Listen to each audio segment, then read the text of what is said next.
Question 10 देखिए, give an example of a relation which is.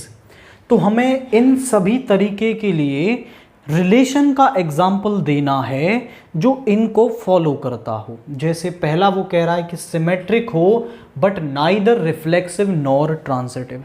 तो हम एक ए सेट मान लेते हैं, let A is equal to 1 2 3 और आर जो भी हम डिफाइन करेंगे वो ए टू ए सभी के लिए डिफाइन करेंगे।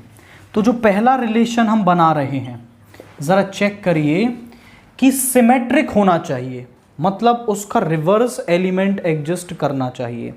तो जैसे मैं यहां लिख देता हूं 1, 2, 2, 1, 1, 2 है, 2, 1 है, इसका रिवर्स एग्जिस्ट कर रहा है, सिमेट्रिक है। बट आप चेक करो कि 1 यहां पर है, 1, 1 यहां नहीं है, सो नाइदर रिफ्लेक्सिव। अब 1, 2 है, 2, 1 है, 1, 1 यहां नहीं है, सो नॉट ट्रांजिटिव। तो ये एक ऐसा रिलेशन है जो केवल सिमेट्रिक है, फर्स्ट टाइप का रिलेशन हो गया। सेकंड को आप लिखोगे, सेकंड कह रहा है transitive but neither reflexive nor symmetric. तो केवल वो ट्रांजिटिव होना चाहिए। ज़रा चेक करें, अगर मैं इसमें लिख दूं 1, 3, अब देखिए 1, 3 है बट 3 से स्टार्ट होने वाला कोई एलिमेंट ही आर में नहीं है। तो ऐसा केस जब आ जाए जब a, b यहां हो, b, c यहां पर ना हो, तो वो ट्रांजिटिव तो हमेशा होता है। अब यहां पर आपका 1 है, 1, 1 यहां नहीं है, सो नॉट रिफ्लेक्सिव। प्लस आप देखें तो 1, 3 है, 3, 1 यहां नहीं है, सो नॉट सिमेट्रिक। तो ये हो गया केवल ट्रांजिटिव वाला केस। थर्ड वाले को देख लो, reflexive and symmetric but not transitive. जरा चेक करिए, हम बनाते हैं। अगर उसको रिफ्लेक्सिव करना है तो 1, 1 होना चाहिए, 2, 2 होना चाहिए, 3, 3 ये सभी तो वहां होने ही चाहिए, तभी वो रिफ्लेक्सिव बनेगा। एंड सिमेट्रिक के लिए हम करते हैं कि 1, 2, 2, 1। अगर 1, 2 ले रहे हो तो 2, 1 भी लेना पड़ेगा। 1, 1, 2, 2 तो दोनों यहां पर हैं, यानी अभी तक तो ये रिफ्लेक्सिव, सिमेट्रिक, ट्रांजिटिव भी हो रहा है।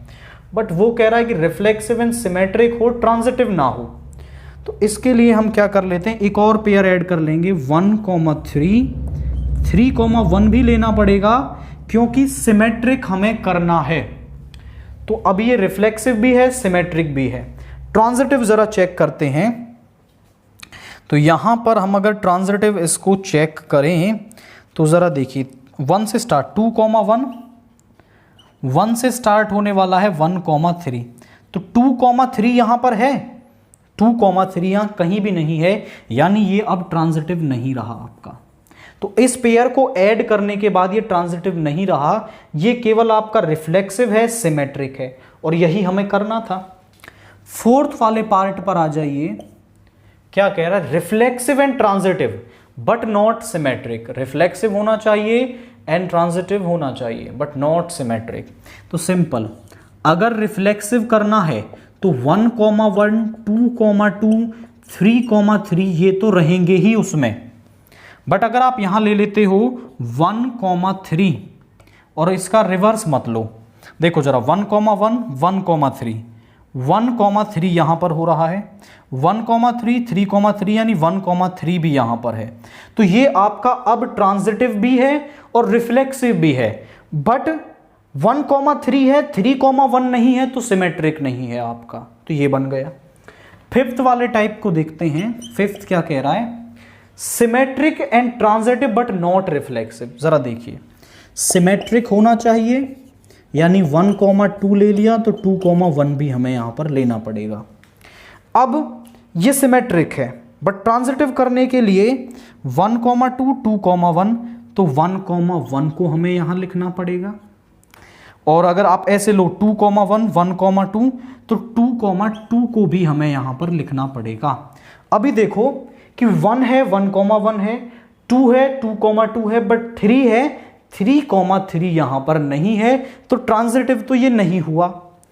सिमेट्रिक हो गया प्लस ट्रांजिटिव हो गया, symmetric and transitive but not reflexive, और यही केसेस हमें यहां पर लिखने थे। तो थोड़ा एक बार आपको आइडिया लग जाएगा ना कि कैसे हम कर रहे हैं, तो फिर आप किसी भी पेयर के लिए बना पाओगे। ये कोई आपका टफ टास्क यहां पर नहीं है।